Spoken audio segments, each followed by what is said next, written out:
Hey everybody, Zach here back again for another message of LETR-Z. That's lies exposed, truth revealed in the last days. Because the Elohim that we serve is the Alpha and the Omega, the beginning and the end, the first to the last, the Aleph and the Ta, the A to the Z. And we are living in the Z. All glory to the Most High. We're going to be jumping back in here where we left off last in part 7, the God of Forces, and starting with something unknown is in the air. Yes, something unknown is in the air, and it has been frightening and baffling mankind for centuries. In a letter to an 1856 French science journal, we find, I hold a discovery which frightens me. There are two kinds of electricity. One, brute and blind. The other is intelligent and clairvoyant.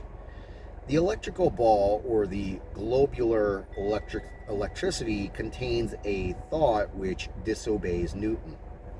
We have in the annals of Academy thousands of proofs of the intelligence of the electric bolts. That is from excerpt from a letter by a Jobard of Paris, publishing in the French paper L'Ami des Sciences, Friend to Sciences, March 2nd, 1856, page 67. See also Blavatsky Helena, Isis Unveiled, the Aryan Theosophical Press, Point Loma, California, 1877, page 188.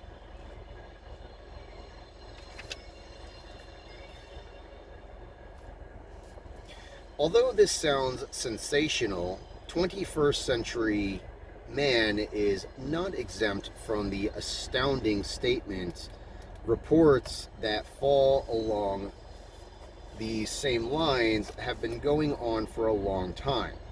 Exactly what is unidentified lightning phenomenon is, science has no answer. There are several theories and guesses, of course, but the thing that's kept the riddle in obscurity is the facets of it contradict established laws of physics. Because of this, and despite the accounts of hundreds of witnesses, mainstream science has been reluctant to recognize it.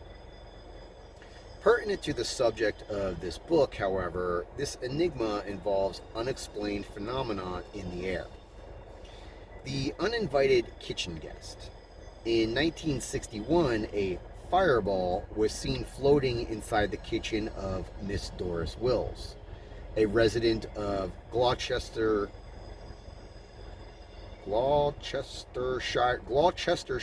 England. Startled, the witness ran from the room and to the second floor, only to have the ball follow and pass her on the stairway.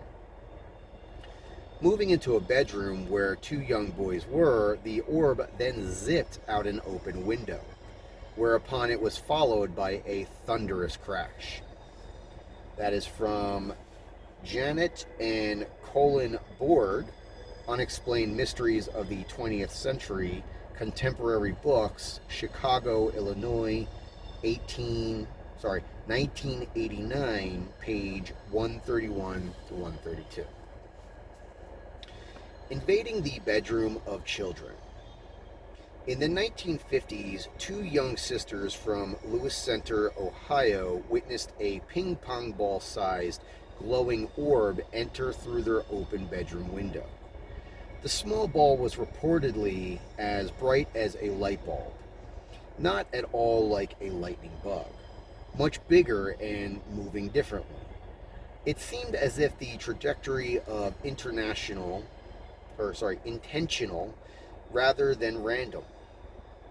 It seemed as if it were browsing around rather than flying mechanically. It did not just fly in the center of the room, but around the periphery. The mysterious sphere circled the room 3 times without hitting anything and then suddenly disappeared. Terrified, the sisters went running and screaming out of the room. That is from Irene McCammon Scott, Inside the Lightning Ball, Flying Disc Press, Yorkshire, England, 2018, page 3739. The Keyhole Intruder. In 1953, the Blumenthals of Washington, D.C. observed a strange event. As a thunderstorm passed through the region, on their patio appeared a small, loud, sizzling point of light. To their fright and astonishment, the light moved up to their French doors, reshaped itself into a pencil-like rod, passed through the door's keyhole, and into their house.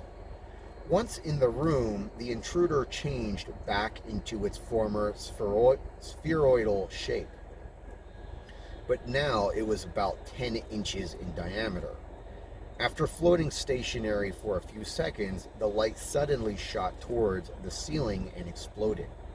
No one was hurt, but they were certainly left stunned. That is from Vincent Gaddis, Mysterious Fires and Lights, New Saucerian Press, 2017, page 54. An exploding rod. In 1907, 3 men standing outdoors in Burlington, Vermont, suddenly became alarmed after a loud blast rudely interrupted their conversation.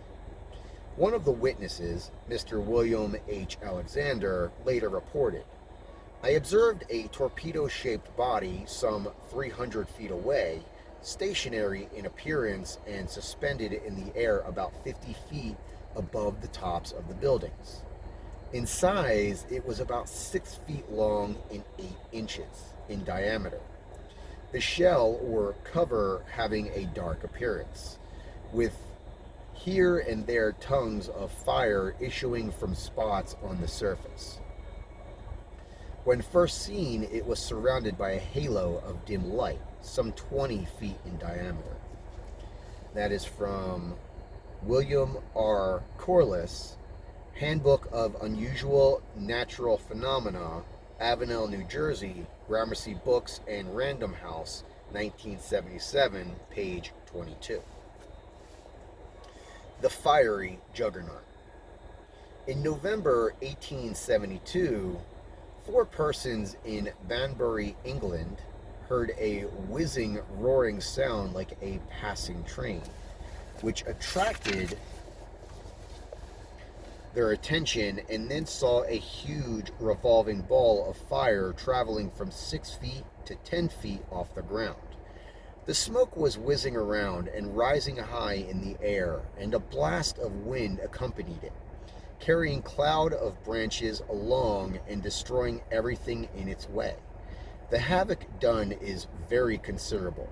Large trees bodily uprooted, others broken off about 10 feet from the ground. The ball was attended by a sulphurous odor and ultimately seemed to vanish without a sound. That is from Ibid, page 22. So, William R. Corliss, Handbook of Unusual Natural Phenomena, page 22. Violating a young woman. In August 1791, a young woman witnessed a small fireball about the size of a billiard ball travel along the ground and up to her feet. After caressing them, the spherical light then made its way up under her clothes and issued again from the middle of her bodice and bodice. I think that's a pair of clothing.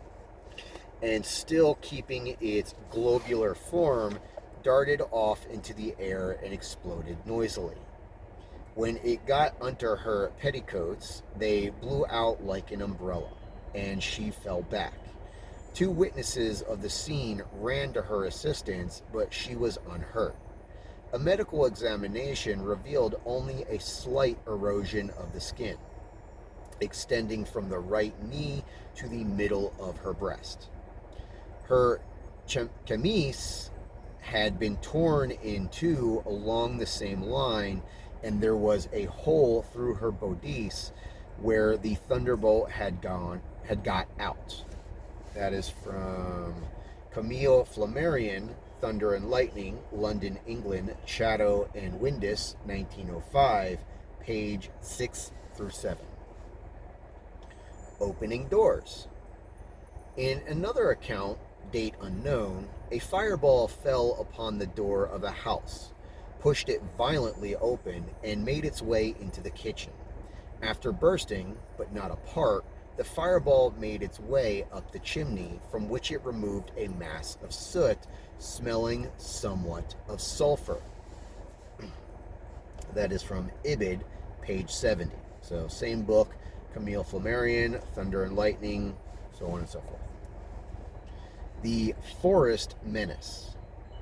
In 1923, a globe of light was spotted in a wooded area in Chevy Chase, Maryland. The witness, a scientist, testified that the ball was about the size of a child's balloon and floating, roughly about 8 feet off the ground. Moving towards the viewer, the orb came in contact with a tree when suddenly a cloud of dust was formed by a dynamite-like explosion. Upon investigation, the horrendous bang, the light had vanished, leaving behind shattered bark, which eventually killed the tree. That is from Janet and Colin Board. Unexplained Mysteries of the 20th Century Contemporary Books, Chicago, Illinois, 1989, page 130 through 131. Rising Out of the Sea. In November 1872, an enormous fireball was seen to rise slowly out of the sea. To the height of 16 or 17 meters. It traveled against the wind and came back near the vessel from which it was being watched. Then it turned towards the southeast and disappeared. The apparition lasted about 5 minutes. That is from Camille Flammarion, Thunder and Lightning, London, England, Chatto and Windus, 1905, page 68. Passing through glass. On July 27, 1952, a luminous, purplish bubble was seen in Hamburg, Germany, moving outside a house window. Reportedly, the thing had abruptly manifested following a lightning flash. Without warning, the orb entered the house through the pane of a closed window. The glass was unharmed, but upon entering the room, the fireball exploded. That is from Janet and Colin Board, Unexplained Mysteries of the 20th Century Contemporary Books, Chicago, Illinois, 1989, page 133.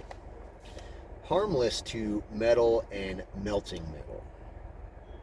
In 1958, a pastor in Gin Thorpe, Pennsylvania, reported seeing an illuminated spherical shape entered his bathroom. The yellow, grapefruit-sized light entered through a screened window without causing any type of damage. After rolling around on the floor at the man's feet, it then hopped up into the bowl of the wash basin and melted into portions the steel chain holding the rubber stopper. It then disappeared, presumably down the drain. That is from Vincent Gaddis, Mysterious Fires and Light, New Saucerian Press, 2017, page 55. Fire, orbs, entering churches. Not only does this phenomena have a history of entering houses and other structures, it's also found its way into churches. In the book Extreme Weather 40 years of the Tornado and Storm Research Organization, TORO, it's recorded that accounts of fireballs falling upon churches or infiltrating their interiors are very numerous. On October 21st, 1638, Widecombe Church in Devon saw a great fireball come in at the window and pass through the church. Apparently, the ball-shaped spark was accompanied by a tornado.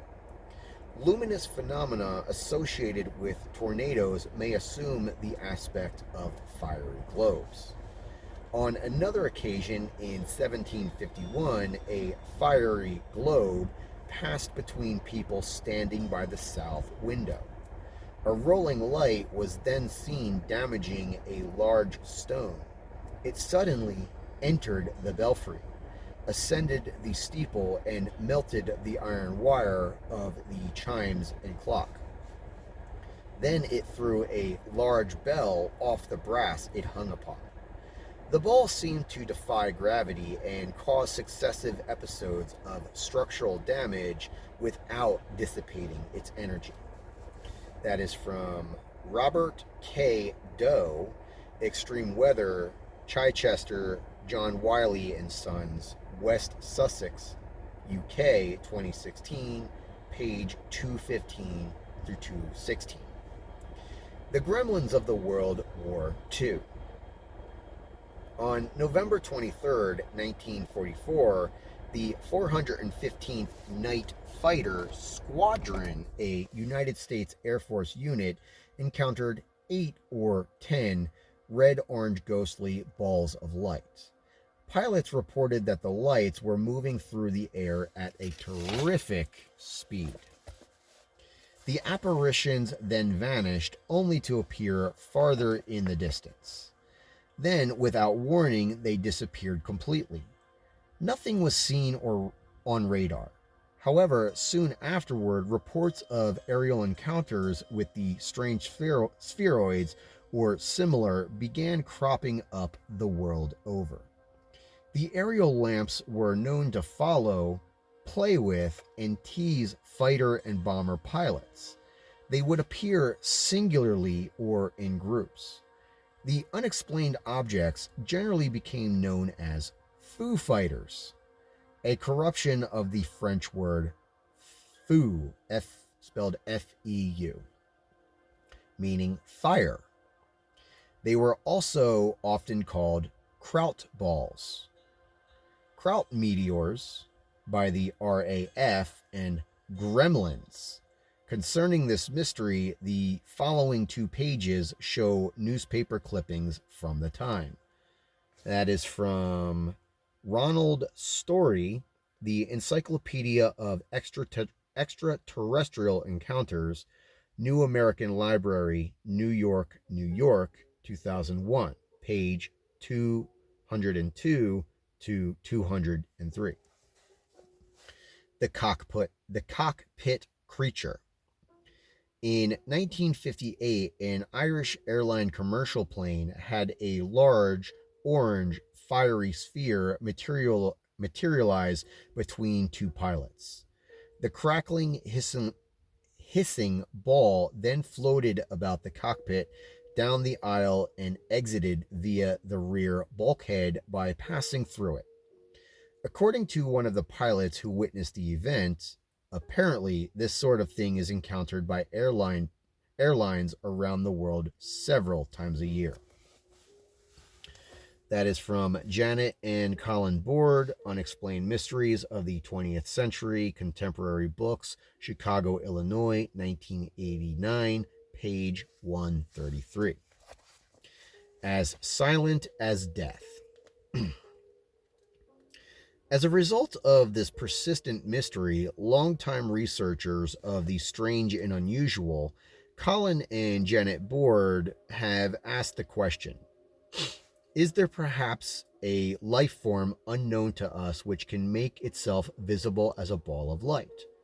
In answering this, they then give the account of William Bathlot, a resident and farmer of Beaver County, Oklahoma, Bathlot witnessed several spherical light manifestations on his ranch during the early 1900s. On one occasion, Frightened Horse alerted him to the presence of a floating light ball which quickly disappeared. Upon approaching the area, Mr. Bathlot stated, "I felt like some sinister thing was watching my every move, and cold chills ran up my back." In another encounter, Bathlot reports that he and another witness saw a light. About a dozen feet in front of us, as silent as death, it was transparent. We could see a bunch of sagebrush right through its body. It hovered in the air approximately 18 inches above the ground. We could see no body resembling bird or animal, nor could we see anything resembling legs to hold it up. It was just a ball of light.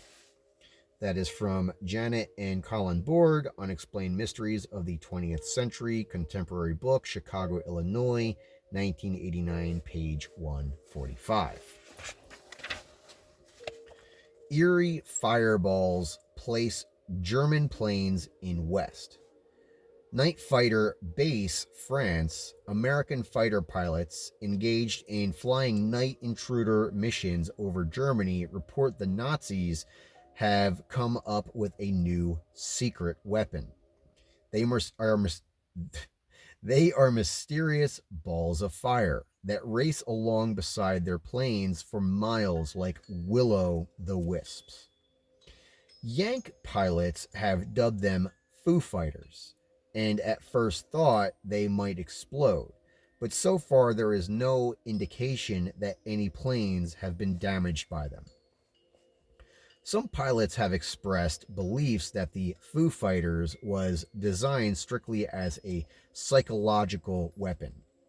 Intelligence reports seem to indicate it is radio-controlled from the ground and can keep pace with planes flying 300 miles an hour. Lieutenant Donald Myers of Chicago said there are 3 types of Foo Fighters.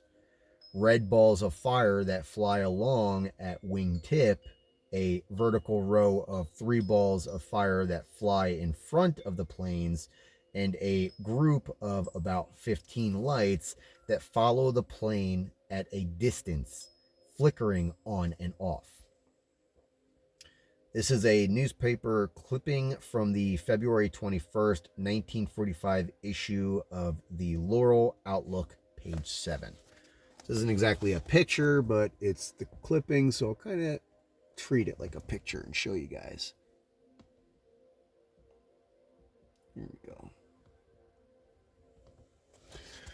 And here's another one. This is Mystery Flares with tag along with U.S. night pilots.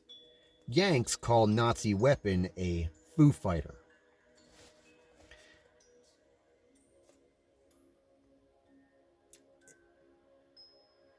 The band Foo Fighters have dubbed themselves after a quote-unquote supposed Nazi weapon. Weird.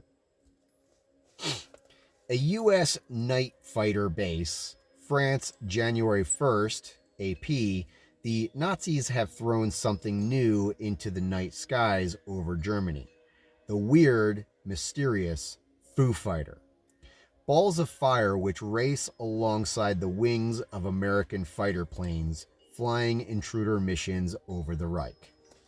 American pilots have been encountering the eerie Foo Fighters, or Foo Fighter, for more than a month in their night flights. No one apparently knows exactly what this sky weapon is. The balls of fire appear suddenly and accompany the planes for miles. They appear to be radio-controlled from the ground and manage to keep up with planes flying 300 miles an hour, official intelligence reports reveal.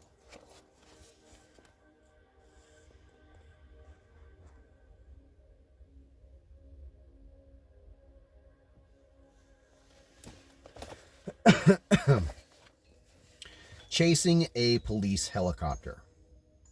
In 1993, a mysterious orange orb-shaped light appeared in the skies above Louisville, Kentucky. No doubt the incident would have been quickly dismissed had it not been for the fact that the witnesses were two veteran members of local law enforcement. As officers Kenny Graham and Kenny Downs were on routine patrol in their police helicopter, their eyes were met with the baffling sight. In the air directly ahead of them appeared a small, round, glowing ball with an orange basketball-sized core. The gleaming orb seemed to recognize their presence as it began to play with their vehicle. Moving in tandem with it, suddenly it shot up into the sky at lightning speed and disappeared. It had no propulsion whatsoever, reported Officer Downs. You didn't see any jet engine. You didn't see any kind of smoke coming off of it. It was like floating. But it was floating at speeds I'd never witnessed before.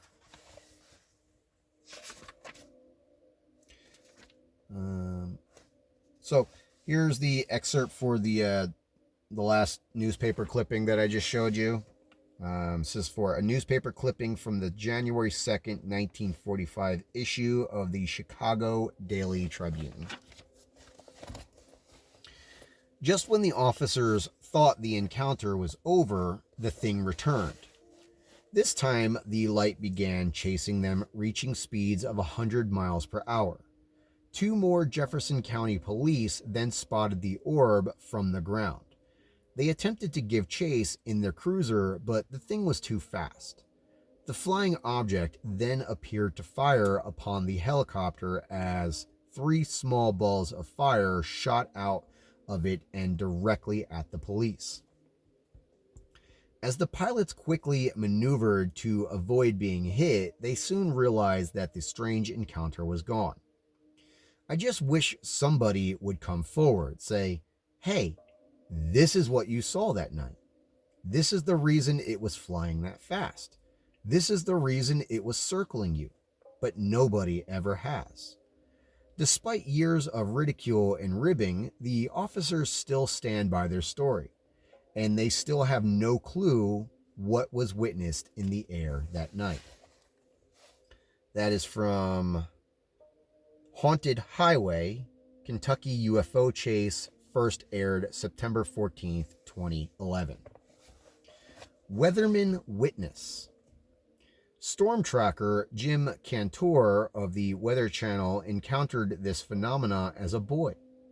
I've actually experienced it, believe it or not, when I was a kid in Vermont. Cantor said of the mystery, "Just kind of seeing this fuzzy ball, electric ball, dancing around, and it was out there for a while, and all of a sudden it came towards me. It came into the room, bounced around, and then went out." That actually happened. That is from Top 10 Weather Mysteries, first aired September 78, 2016. Lightning, orbs, and winged things. In 1935, Betty Galvano was born in Atlanta, Georgia. Because of low blood oxygen, she went into a coma when she was just 3 months old. The doctors gave her 3 hours to live. During the tragedy, as a thunderstorm raged, Betty's mother saw a ball of lightning. The orb floated across the lawn, then entered the house through the baby's bedroom window, hovered over to the child, and remained motionless directly on top of her. A nurse who witnessed the ball-like shape saw the child suddenly wake from its comatose state. At the age of 3, Betty once again went into a coma. And once again, it was during a thunderstorm.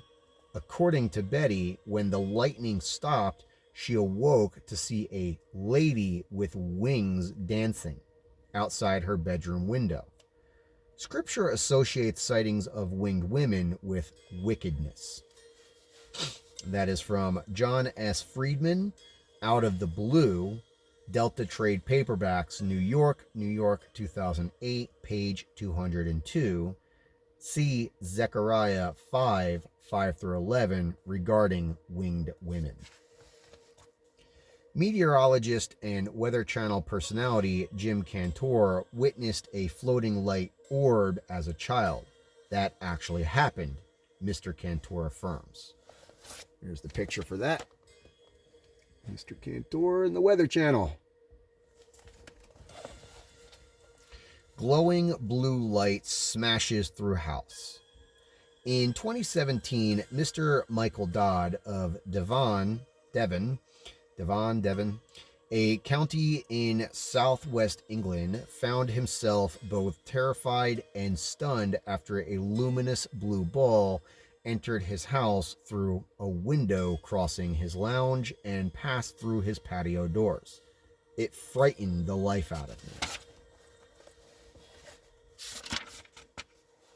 me. The 71-year-old Dodd reported. It had an orange tail to it. I thought I was going to round the bend, but I know what I saw. It's difficult to take in what actually happened. A surge of high strangeness. The 1970s saw a huge flap of bizarre events take place in Pennsylvania. At the time, radio communications expert Stan Gordon was the head of citizen-based investigation organization staffed with concerned professionals and locals, police officers, scientists, former military specialists, etc., who wanted to know more about these strange happenings. The group often worked hand in hand with local law enforcement and the Pennsylvania State Police. In their records of over 100 reports during that time, some included sightings of small unexplained aerial lights. The shimmering orb were seen entering vehicles and floating around the windows of houses. One case had them spying on 2 young girls. Other anomalous air-based phenomena included days and nights of strange, orange, ominous lightning. Since there were no storms associated with the flashes, the lightning seemed like something other than a normal weather-related event. One standout case involved all the following characteristics. 1. A giant, luminous, barn-sized flying red ball. 2. 2 large, hair-covered, green-eyed creatures. 3. A strong, nauseating, sulfurous odor. And 4.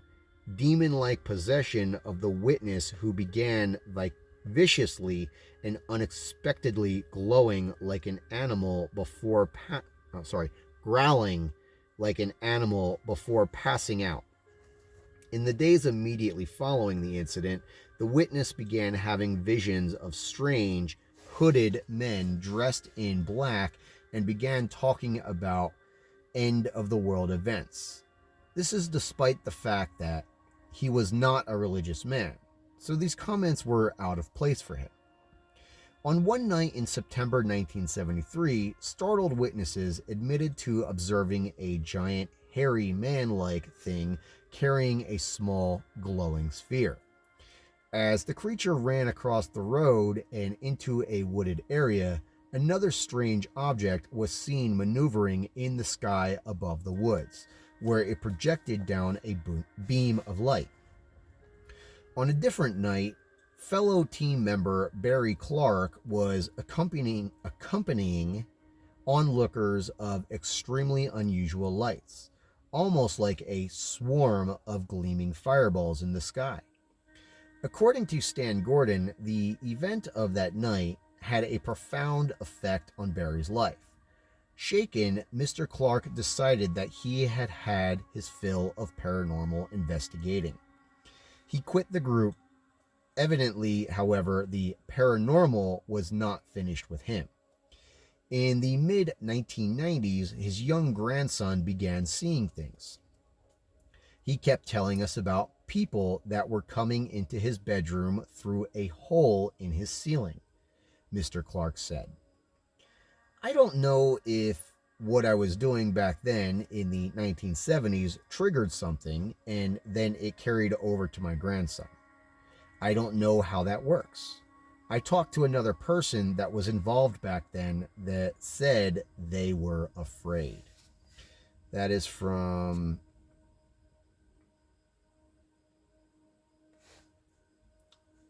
I think I missed one.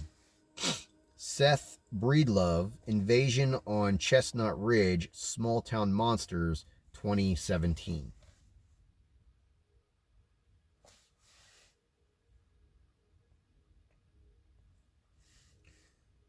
All right, I don't know if the numbers are just off here or what, but so there was also one, maybe I missed it. Something was from Stan Gordon, Silent Invasion, Stan Gordon, Greensburg, PA, 2010, page 138, 238, 179, 196 through 198. Considering we're talking about Stan Gordon, I think the numbers are just off. In summing up the hundreds of weird investigated events in Pennsylvania during that time, Stan Gordon has stated, "We are dealing with a phenomenon that appears to be outside of current scientific verification. Encounters suggested in some cases that we might be dealing with an entity that has a physical and non-physical component to its existence. And what about the UFO sightings that could not be explained? Some of these objects appear to be solid, constructed craft, while others are just light sources. Some of them seem to be intelligently guided and controlled. I still do not have the answers as to why these events occurred and what it really meant, but I have no doubt that many of these cases and the witnesses involved appeared to be legitimate." That is from Stan Gordon, Silent Invasion, Stan Gordon, Greensburg, PA, 2010, page 315, 319. We're going to cut it here. I thank you for sticking with me. I hope you've learned something as I have. And we'll pick up in the next section, still in part 7. Like I said, it is a long part. But we'll pick up right where we left off. And it's getting interesting. Like I said, I thank you for spending some time with me. Please like and subscribe the video if you haven't. If you've been paying attention, following along, every time you like these videos, it does push it out to more people that can get the message. And it is not for my glory, but all for His glory, that we share what it is that He has pressed upon me to read. Exposing the devil and the wickedness, and exposing his lies. As I've said 1,000 times before, and I'll say 1,000 times more, Hosea 4:6 says, "My people are destroyed for lack of knowledge, for want of knowledge." And if we're not paying attention, then the enemy is able to easily convince us of doing his work. And hopefully you are staying in your word. Don't just take my word for it. Please get into your Bible, read for yourselves. All the answers are there. The point of this is solely just to expose the way in which the enemy works. I appreciate you. I love you. And I love you. Have a wonderful, beautiful, blessed rest of your day. See you in the next section. Bye.